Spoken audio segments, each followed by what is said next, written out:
Hey everyone, আসসালামু আলাইকুম, welcome to my another video. আজকের আলোচনার বিষয়টি হচ্ছে কাজী নজরুল ইসলামের কাব্যগ্রন্থসমূহ ছন্দে ছন্দে কীভাবে মনে রাখা যায় সেটি আপনাদের সঙ্গে শেয়ার করব। আপনারা জেনে থাকবেন কাজী নজরুল ইসলাম এবং রবীন্দ্রনাথ ঠাকুর কতটা ইম্পর্টেন্ট পরীক্ষার জন্য। কাজী নজরুল ইসলামের কাব্যগ্রন্থসমূহ ছন্দে ছন্দে মনে রাখার জন্য আমাদের যে অনুচ্ছেদটি মুখস্থ করতে হবে সেটি হচ্ছে ছায়ানটের দোলনচাপ বা প্রলয় শিক্ষা সন্ধ্যায় ঝড়ের বেগে সিন্ধুর চক্রবাকে পূবের হাওয়ায় নতুন চাঁদ দেখতে গেল, সর্বহারা ফণী ও নির্ঝর অগ্নিবীণা ও বিষের বাঁশিতে সাম্যবাদী জিঞ্জিরে ভাঙ্গার গান শোনালেন।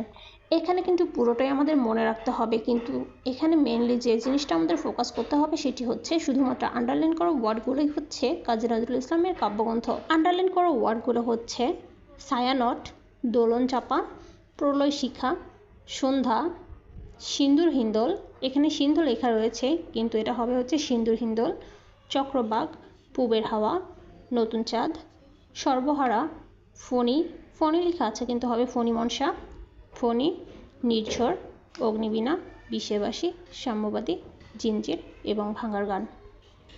এছাড়া দুইটা তার জীবনী গ্রন্থ রয়েছে খুবই গুরুত্বপূর্ণ, মরুভাস্কর এবং চিত্তনামা। তো মরুভাস্কর এবং চিত্তনামা এই দুটি কিন্তু দুজন মানুষকে নিয়ে লেখা। তো মরুভাস্কর মহানবী হযরত মুহাম্মদ সাল্লাল্লাহু আলাইহি ওয়াসাল্লামের জীবনী গ্রন্থ এবং চিত্তনামা হচ্ছে চিত্তরঞ্জন দাশের জীবনী গ্রন্থ।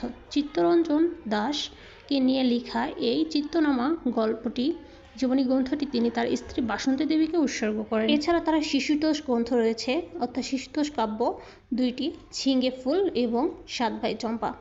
ছিঙ্গে ফুল তিনি বীরবাদলকে উৎসর্গ করেন। আর একটা ভেরি ইম্পর্ট্যান্ট কাব্যগ্রন্থ হচ্ছে সঞ্চিতা, যেটি তিনি রবীন্দ্রনাথ ঠাকুরকে উৎসর্গ করেন, যার মধ্যে ৭৮টি কবিতা এবং ১৭টি গান রয়েছে। এতক্ষণ ধরে ভিডিওটি দেখার জন্য অসংখ্য ধন্যবাদ। Thanks for watching.